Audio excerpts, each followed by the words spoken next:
everybody, mel0n here. Welcome back to another episode of the mel0n Review. Today we're going to be finishing up part 2 of my review of the InfinityMice RUIN mousepad. Now, if you missed my unboxing and first impressions video of the RUIN, in that video I did some initial performance testing and found some very insane results with this pad, more so than I've seen on any other pad I've tested so far. And based on these insane initial performance impressions, I had some very lofty expectations for the RUIN in terms of long-term performance. But it turns out, just like I found with the InfinityMice Shogun and the Control V2, the InfinityMice RUIN continued just to get better and better over use, and the RUIN has secured itself as one of the best pads I have used in 2024, hands down. Now, there is a lot to talk about here with the RUIN, but before we get into it, I did want to say a big thank you to InfinityMice, who is kind enough to send the RUIN out for me to review. As always, regardless of a free discount unit or affiliation with a brand, reviews here on the channel will always be unbiased, and as always, I will have timestamps down in the video description, and this video will be fully subtitled. Now, before we dive into my review of the InfinityMice RUIN, if you enjoy the review and like to see more reviews like this, be sure to drop a like on the video and subscribe to the channel. I will be covering more InfinityMice pads later this year, and I know they're cooking up a lot of stuff behind the scenes as well, so be sure to get subscribed and stay tuned for more InfinityMice content coming very soon. Now, one other quick note before we get started,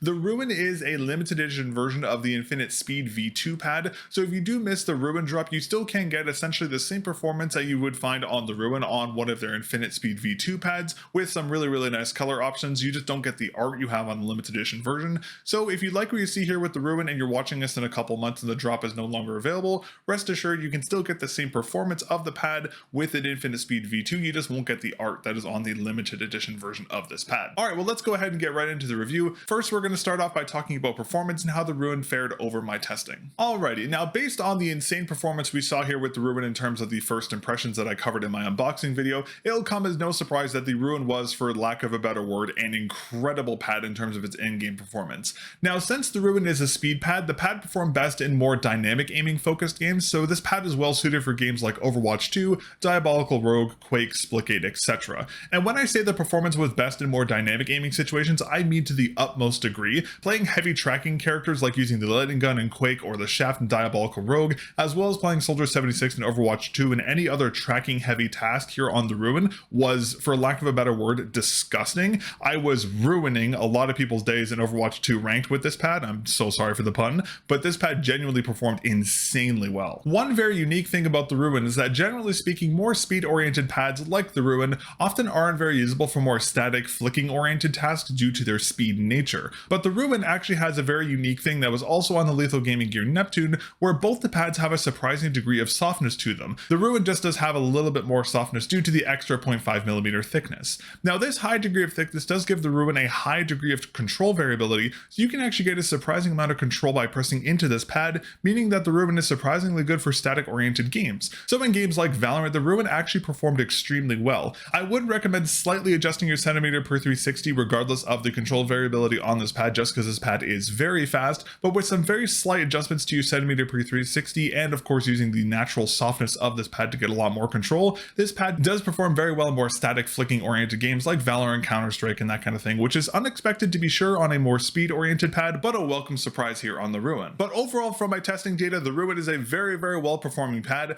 As I mentioned before, the RUIN has solidified itself as one of the best pads I've used in 2024, and the incredible range of performance on this pad is extremely impressive, so props to InfinityMice here. They have done an incredible job here with the RUIN. It is one of the best pads I've used this year by a large margin, and it is a very dynamic, very wide range pad you can use in a lot of different games to the utmost extent. Alrighty, next up, let's talk about the build quality and the QC here on the RUIN. Now, this is one area I unfortunately did experience some issues with. Now, I did miss these issues in my unboxing video, but over my testing, I did notice that there were some areas of the pad that kind of had an odd kind of raised feeling to it. I initially thought it was maybe something under my pad that was causing the pad to be raised in some situations, but it turns out my original RUIN actually had some defective surface printing / stitching here. Now, I did reach out to InfinityMice and I did tell them about the weird raised stitching issue on my unit, and they were quick to RMA the unit, and they also notified their internal teams about this issue, which was great to see. So it was a very fast response on their side in terms of a QC problem. Now, since my pad did have some QC problems, I did do some looking around to everyone else who did receive a RUIN, and I haven't seen anyone else report any similar issues to what I had. So it looks like my pad was just an isolated issue, which is good to see. Based on my previous experience with InfinityMice pads, I've always found their pads to be extremely high quality, so I was very surprised to find a QC issue here on my RUIN. Now, thankfully, my first RUIN was a pre-production sample, and because InfinityMice now knows of this issue, I'd be shocked if any of the pads that reach the market actually have the similar issue. But if you do end up getting a ruin, just double check your pad surfacing to make sure you don't have the same problem I had. If you do run into any problems, reach out to InfinityMice and they will RMA your pad.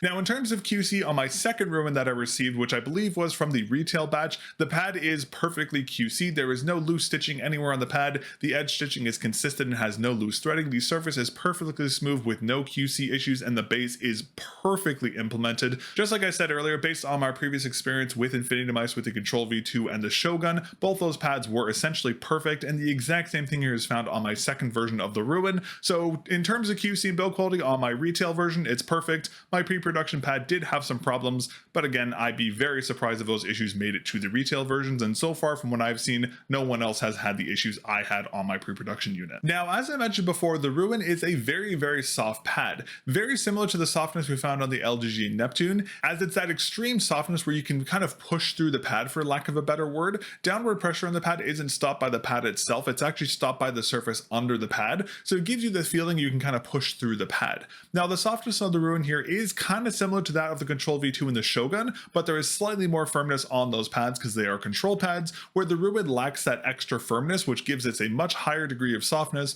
but also makes it so you can kind of push through the pad, if that makes sense. Now, this softness does have some benefits and downsides, as we've talked about many times on other softer pads like the Ruin. High degrees of softness gives the Ruin a higher range of control variability, which is what allows the Ruin to be very good in more static flicking oriented aiming, as I mentioned earlier, but it also comes at the cost of skate compatibility. So much like the Control V2, the Shogun, and the LGG Neptune, dot skates won't be compatible with this pad because dot skates can't account for the depth of the pad, meaning your mouse will bottom out and the base of your mouse will rub up against the surface of this pad. Now, for my testing, I was only using 6 to 10 dots. If you use more, you may be able to get away with dots on this pad, but this is kind of counterintuitive to what dots are designed to be. Now, most stock skates will be fine here on the Ruin. The only exception to this will be very small speed skates or smaller stock skates, but for the most part, stocks will be completely compatible. Now, the skates that I found to be the quote-unquote best on the Ruin were the X-Ray Pad Obsidian Donuts. Those have a much larger surface area than the dots while also having the same speed aspect of the dots. Those were the skates I used on my X2H in my first impressions video, and those were the skates that I used with my Pulsar X2H to obliterate that old Kovacs PB by a very significant margin. So the X-Ray Pad Obsidian Donuts or Jade Donuts is what I recommend using on the Ruin. That or stock skates, just make sure they're larger in terms of their surface area so you don't have any issues with your mouse bottoming out on the pad. Now, in terms of the pad surfacing here on the Ruin, as I mentioned at the top of this video, the Ruin is essentially a 1-for-1 of the Infinite Speed V2, so both pads will have the exact same surface stitching. However, the surface of the Ruin is ever so slightly faster than the Infinity Speed V2 due to the surface printing. The same situation happened on the Control V2 and the Shogun, as they were the same pad, but the Shogun was slightly faster due to the printing than the Control V2 was. The same goes here with the Ruin when compared to the Infinity Speed V2. In terms of static friction here on the Ruin, there is essentially none. Even on more control-oriented skates like the X-Ray Pad Obsidian Donuts, there is pretty much no initial friction. Of course, due to this, stopping power will also be very low, but with stopping power, you can take advantage of the control variability of this pad to increase the friction to give you a little more control with stopping power, but we'll talk a little bit more about that later. Now, the dynamic friction is also extremely low on this pad on all axes. Similar to the static and the stopping power, however, you can of course increase this by utilizing the control variability here on the Ruin, but of course there will be some variance that depending on your grip weight, the kind of mouse using, and your skates. Now, of course, since the Ruin is a speed pad, the surfacing is going to be speed optimized. The surface to the hand feels very similar to that on the Control V2 on the Shogun. I'll talk about why in a moment, but the Ruin surfacing has less friction when I glide my finger across it. In terms of what the surface stitching looks like under the microscope, you can see the surface stitching here on the Ruin is this tight weave-like linear stitch that goes vertically across the pad. Now, we saw a similar stitch on the Control V2 and the Shogun, but on those pads, the stitching is significantly denser and softer than it was here. Another very unique thing about the surfacing here on the Ruin is that if you look at these pads under a microscope but zoom out a little more, you can see that on the Control V2 and the Shogun, the surfacing kind of has this hexagonal kind of look to it, where on the Ruin it's actually squared, which is very unique. Now, I can nerd out about the stitching and that all day, but just for time's sake, I'll skip to what this means in terms of performance on the Ruin. Now, one of the highlights that came from the Control V2 and the Shogun was the balanced X and Y axis performance, and that pad felt incredibly well balanced. The same can be said here on the Ruin, as the X and Y axis are pretty much perfectly balanced. If you press into the pad though, there is ever so slightly more resistance on the Y axis, but this is very minimal and only happens if you really push into the pad, more so than you would ever do during use. So while the Ruin is pretty much essentially 1-for-1 balance, just note there will be a slight variance in terms of Y axis, but it'll be very rare you'll ever feel that. For the most part, the Ruin felt exactly like the Control V2 and the Shogun in terms of its X and Y axis stitching, and it was very well balanced. All right, now I wanted to briefly talk about the control variability here on the Ruin. As I mentioned earlier, due to the extremely soft base here, the range of control variability you have on the Ruin is surprisingly high. I will say though, it is maybe borderline a little too high because the Ruin is 4mm thick, and because you can pretty much press straight through it, your movements are only really stopped by the desk that's underneath the pad. You can only really take advantage of about half of the pad's thickness, I would say, before you start to bottom out your mouse. The Control V2 and the Shogun didn't have this issue because those pads were a little firmer in terms of their base, and you couldn't really push through the pad as easily as you can here on the Ruin. So while there is a surprising amount of control variability here on the Ruin, just keep in mind you can't press your mouse super deep into this pad because you will end up bottoming out your mouse pretty quickly. Now, as I mentioned earlier, the range of control variability you're going to feel on this pad is going to be very dependent on what kind of skates you're using on your mouse and of course the weight of your grip,